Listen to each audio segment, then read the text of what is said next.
আসসালামু আলাইকুম ওয়া রাহমাতুল্লাহ। অনেক আগের কথা, আরব দেশে সাদ নামে একটি বংশ ছিল।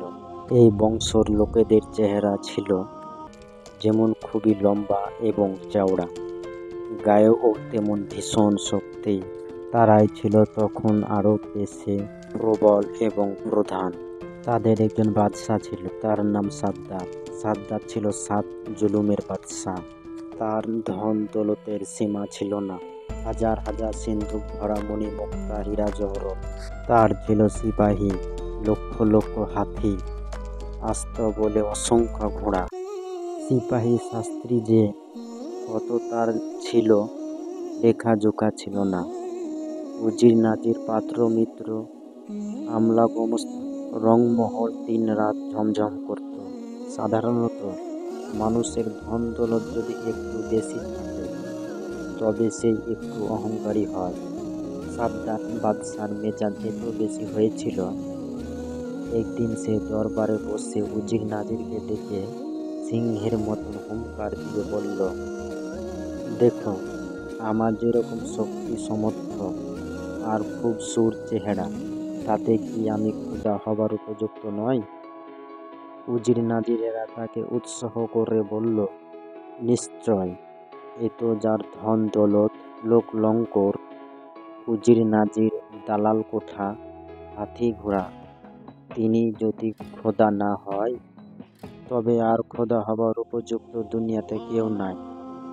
এ তো সিন্ধুক ভরা মণিমুক্তা হীরা জহর, এ তো হাতি ঘোড়া আর দরবার ভরা আমাদের মতন। উজির নাজির খোদা তার 14 পুরুষও দেখেনি, সুতরাং আপনি আমাদের খোদা। আরব দেশের লোকেরা সেই সময় গাছ পাথর প্রভৃতি পূজা করত। সাদ্দাত এটা মোটেই পছন্দ করত না। সে হুকুম জারি করল, কেউ ইট পাথর বা অন্যান্য মূর্তি পূজা করতে পারবে না।